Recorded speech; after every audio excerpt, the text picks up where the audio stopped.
new crew, NYC, in Brooklyn, still here.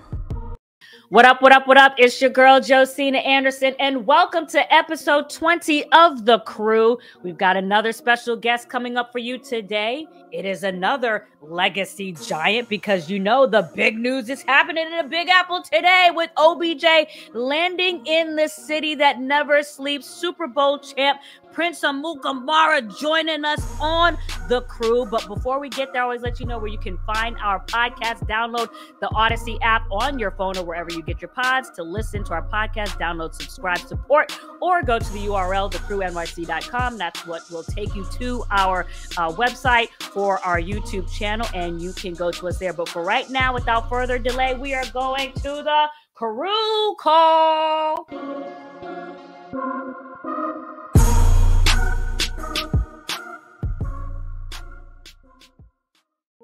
Well, look who it is. Prince Amukamara in his Beats by Dre looking headphones.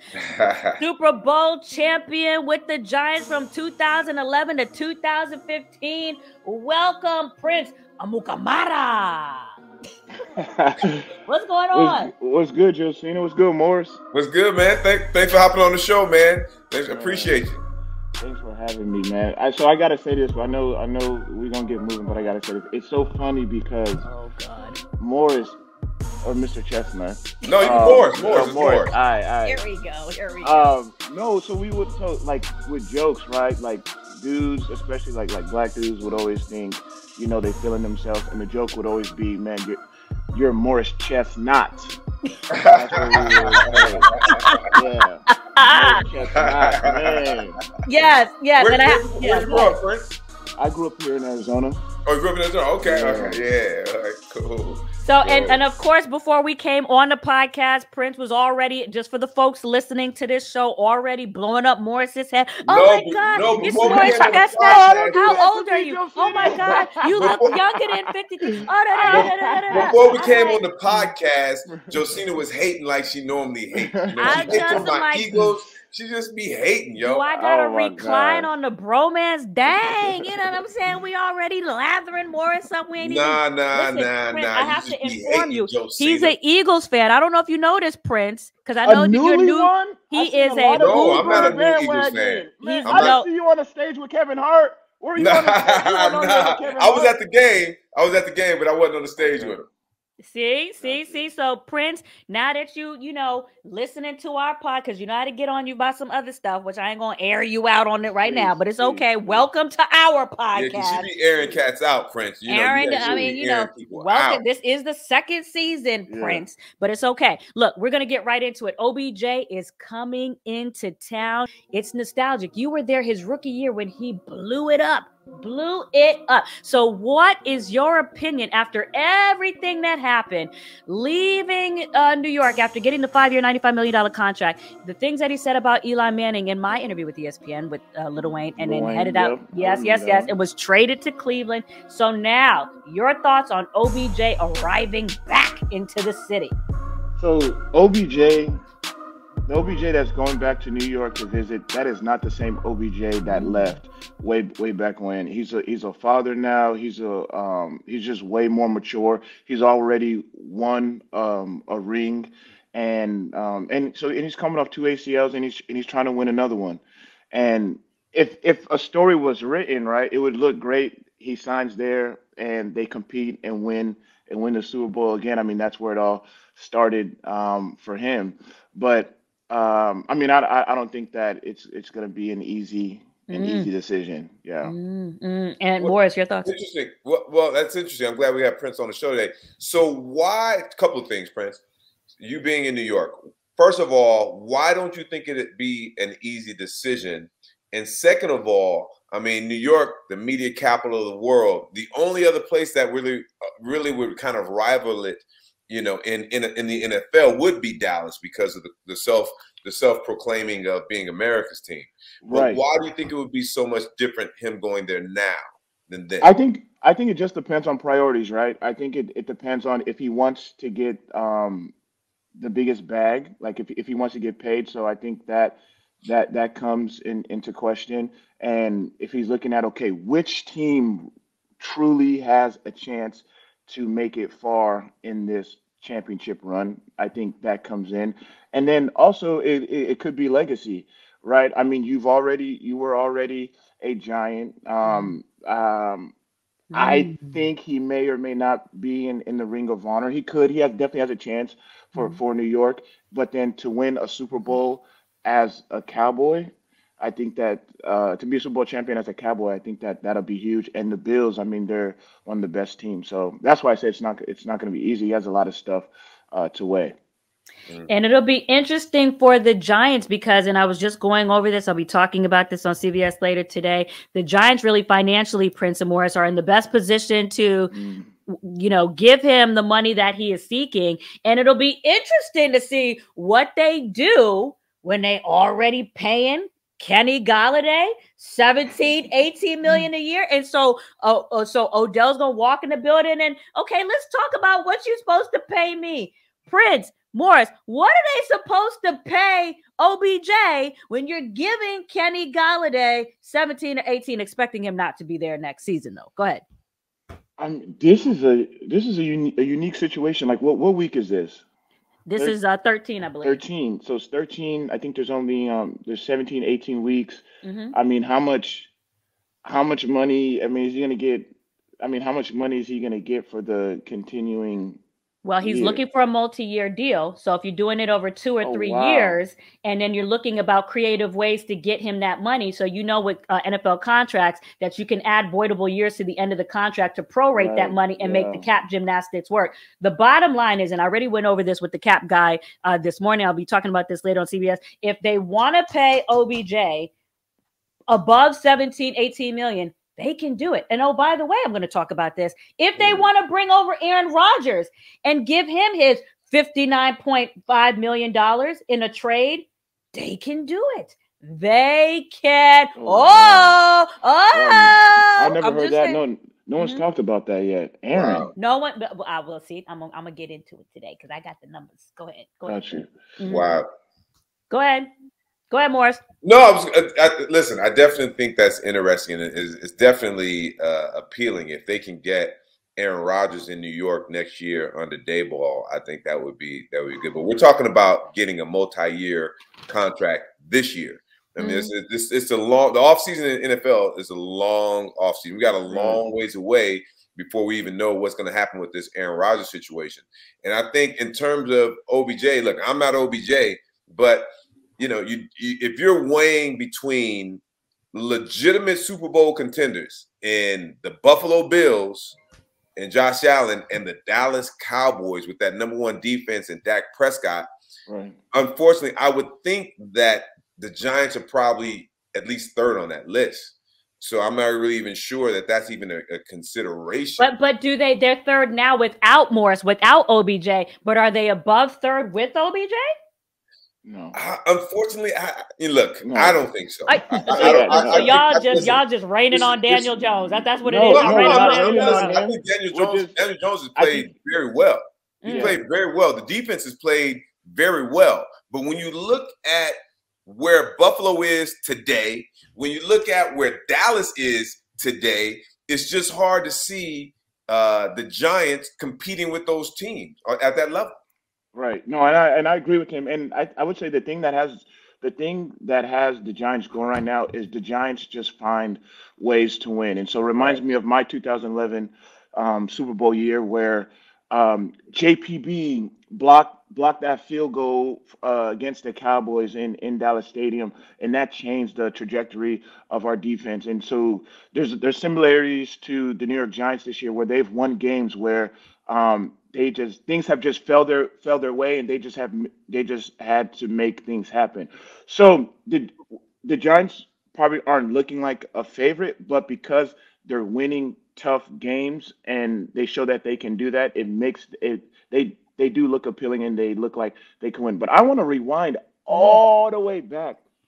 The Aaron Rodgers thing, it's a situation. What's the situation? I No, don't. what I'm saying is, if you let's just talk about it in common sense terms, right? Okay. So one of the reasons why y'all are telling me, even though you're saying that Daniel Jones has played better, but presumably you're telling me that the other options are more appealing. One, because the teams are, looking more like a postseason prospect, and also obviously two, because of the quarterback. So with the Giants, what stands out is the quarterback play. So then the question becomes, if you're a free agent, if I'm a business person, forget about OBJ. If I'm a business person, and I'm talking to Brian Dayball today, I'm talking to Joe today with the free agent visit, I'm wondering what other considerations potentially are there with this quarterback spot. And we know that OBJ has had an affinity to want to play with Aaron Rodgers. We know what's going on with Aaron Rodgers in Green Bay. So the question is, what options, what potential, what choices do they have to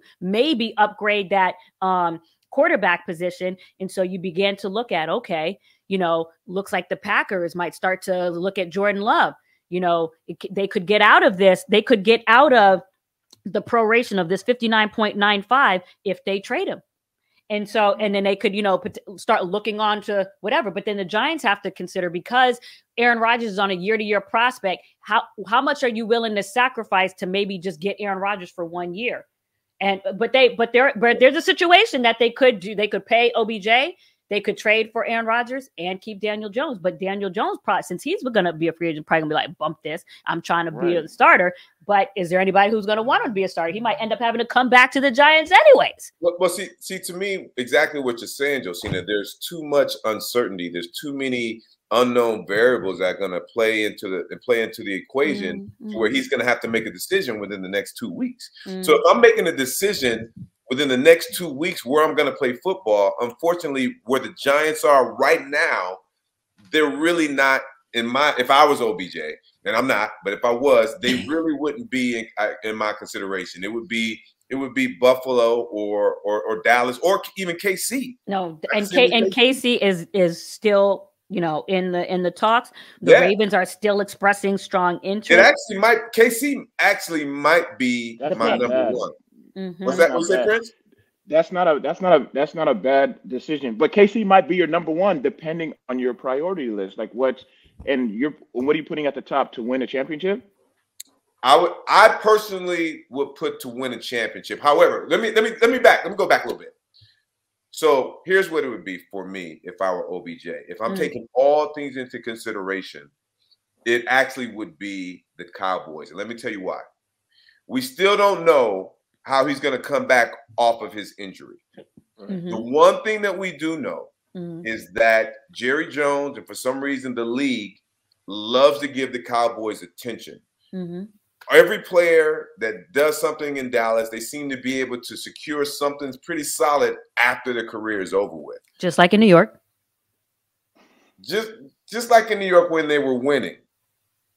But Dallas is actually winning right now. If I was OBJ and I'm taking everything into consideration, I would go with the Cowboys. However, if I'm taking Super Bowl in consideration, I would go with the best quarterback of them all, and I think, and the best system. I think that's Patrick Mahomes and the Kansas City Chiefs. But are the Chiefs the most balanced defensively and offensively to consider the whole picture? I think so. Or are they just so much more potent offensively that you're not worried about it because you know they're going to outscore whatever's happening?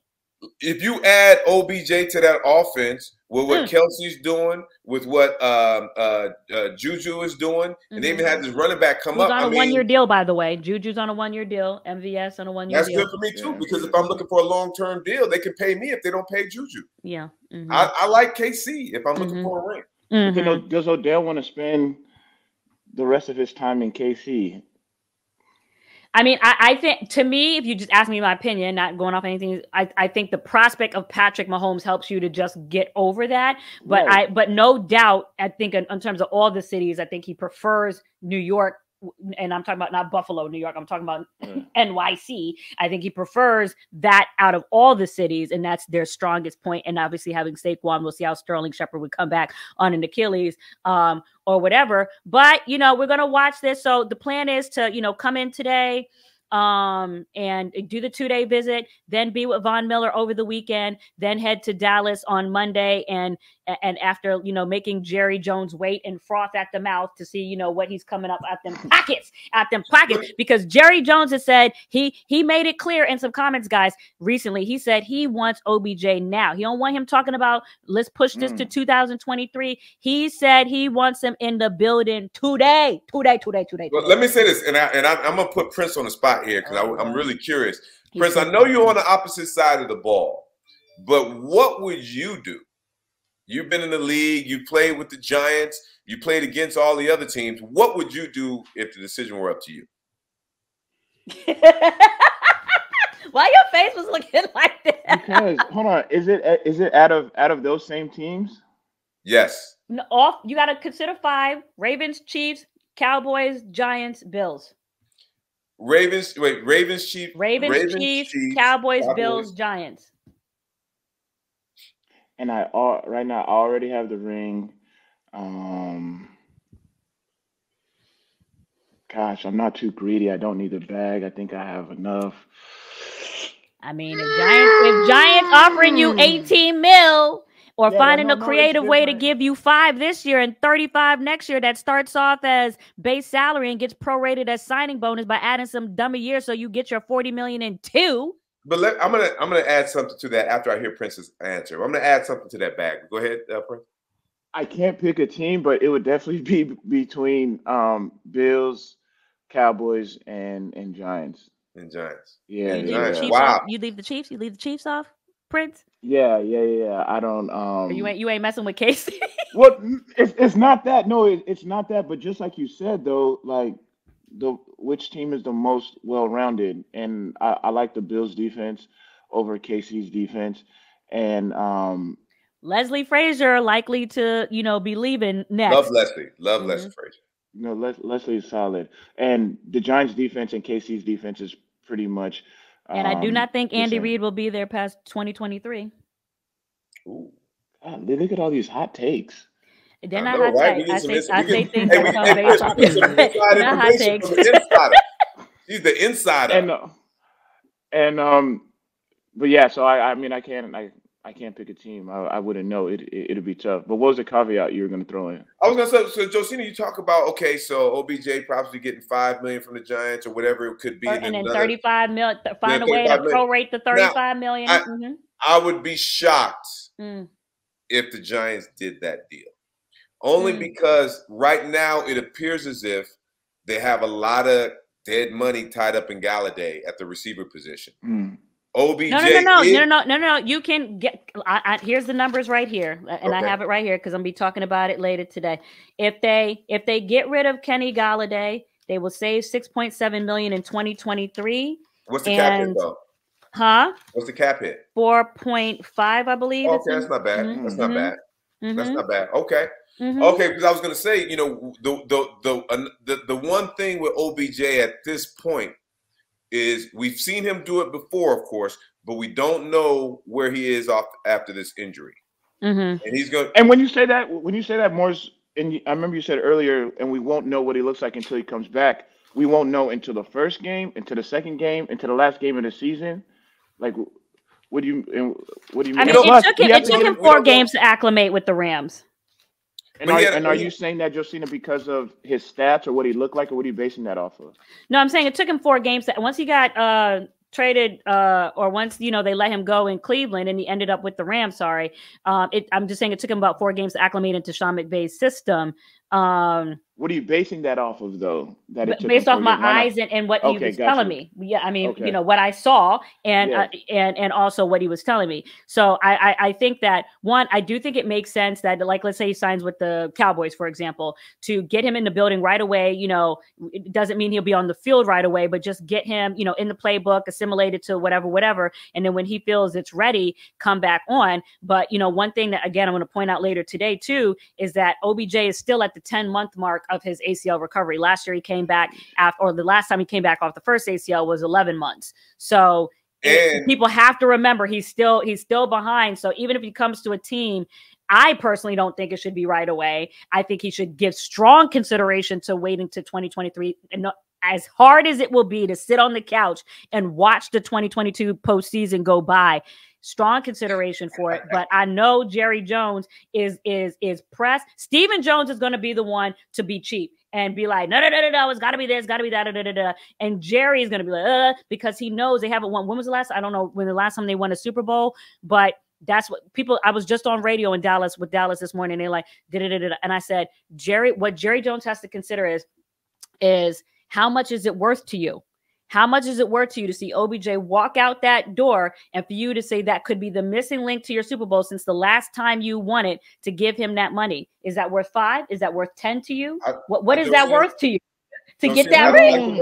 I'd like to know why Prince is giving you that look of it. I do that same look, Prince, on a daily basis whenever Prince is talking about stuff. Just so you know. But I want to know what you're doing. You're talking about paying him and not letting him step on the grass? No, I'm saying pay. No. If he comes, Jerry Jones obviously wants it now. But for OBJ, in his mind, it's like it's a complete risk. It's a higher risk for me, and it's a complete risk for me. So you're gonna have to pay me for that risk. For that risk, right? So, but were you saying Odell should get paid and then not play at all this year? That's not what I was saying. I'm just saying, how much is it worth it to you to make sure that you secure it if you feel like that's the missing link to getting the Super Bowl? Well, got you, Prince. My question to you is: I mean, you've played the game, you've been out there in the battlefield. So when I was talking about OBJ, we don't know where he's going to be. The last time he was on the football field, I think he messed up the same knee that he had messed up before. Right. So one of the things that is a tremendous trait in his game is his quickness and how he's getting in and out of his breaks, right? Mm-hmm. So how soon, if it's the same knee, and the last time we saw him on the football field, it's the same knee, like Josina said, he's only what, 9 months into 10 months into an 11-month recovery. Mm-hmm. How soon, A, does he get back up to speed and trust that knee, and B, at the same time, acclimate into a whole new offensive scheme? Yeah. I say Odell's a smart dude. I was with him in Exos out here in Arizona while he was rehabbing. And when I was talking to him, he said that he actually felt stronger after his first ACL. And then I've been looking at his videos, and again, I'm not an expert, not a doctor, but I do know running mechanics. There was a video he posted where he just exploded. It was like a 10-yard start, but he exploded to catch the ball. He looks strong. And going back, Odell's a smart dude. I don't think Odell is going to be stubborn enough or prideful enough to come back knowing that he's not right, or knowing, because I don't think he has to prove anything to any of us. I've heard a lot of media folks say, like, Odell still has to prove this.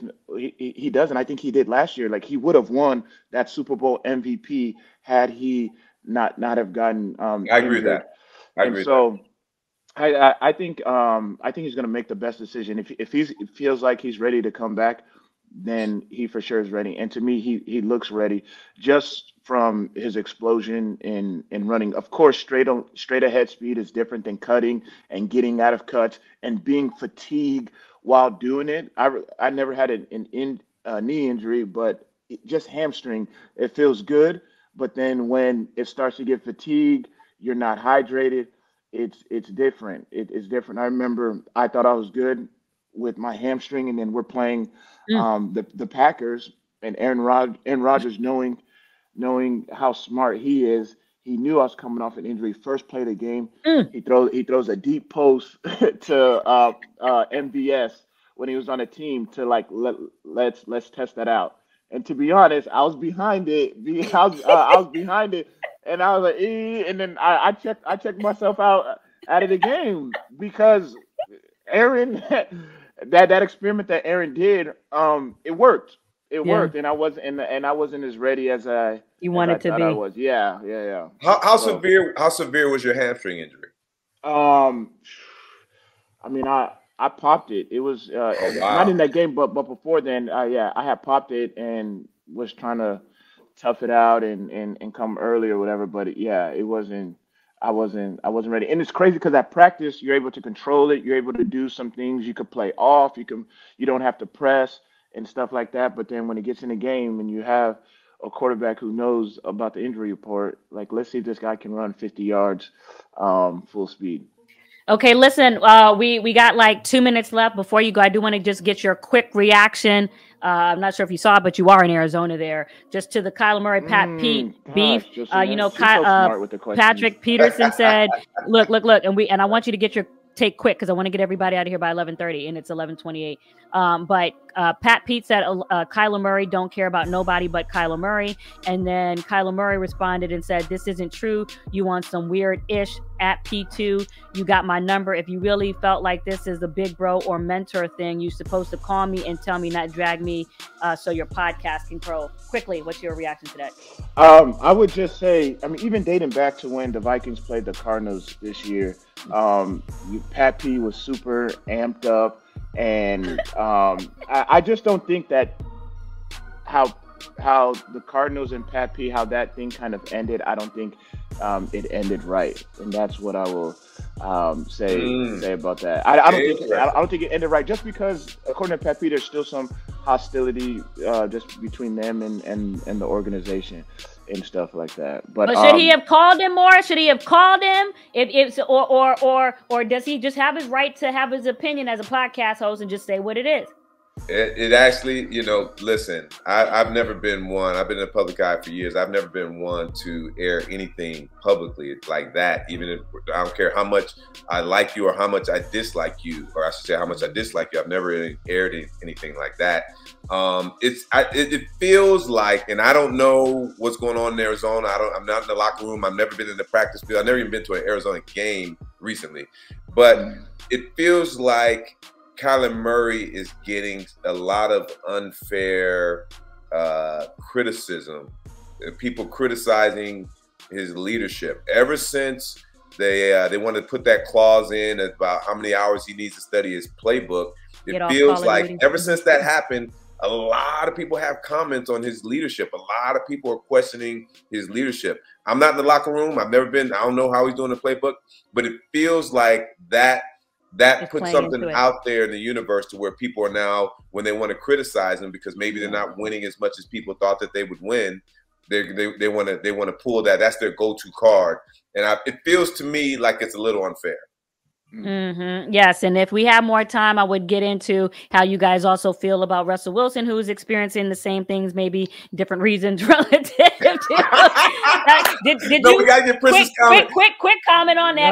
No, but listen, before you say that, on the NFL Network, insiders reported on their podcast, The Insiders, that he's losing the locker room. And then Russell Wilson recently turned 34. Sierra held a birthday party for him, and then the report was that only half of the teammates showed up, and then one to the party, and then somebody, I think it was Ike or somebody, came on Twitter last night and said, well, shoot, based on how people be busy, getting half the guys is good. It's not a bad thing, but relative to the criticism he's getting, your thoughts quickly. It's 11:32. Go.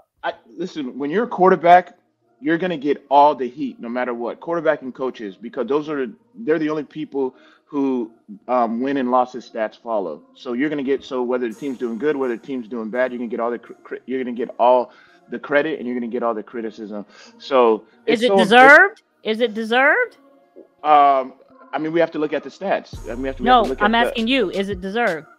And then I would base it on stats. Okay. We would have to look at on his quarterback play. And so that situation with him and that teammate, gosh, I would have wanted Mike to be Purcell, a sweat. I would have wanted to be a sweat particle just to hear like what was said. I mean, and you've seen all the memes and stuff like that. So that's just tough. And when you're a losing team, everything gets heightened. Everything gets polarized.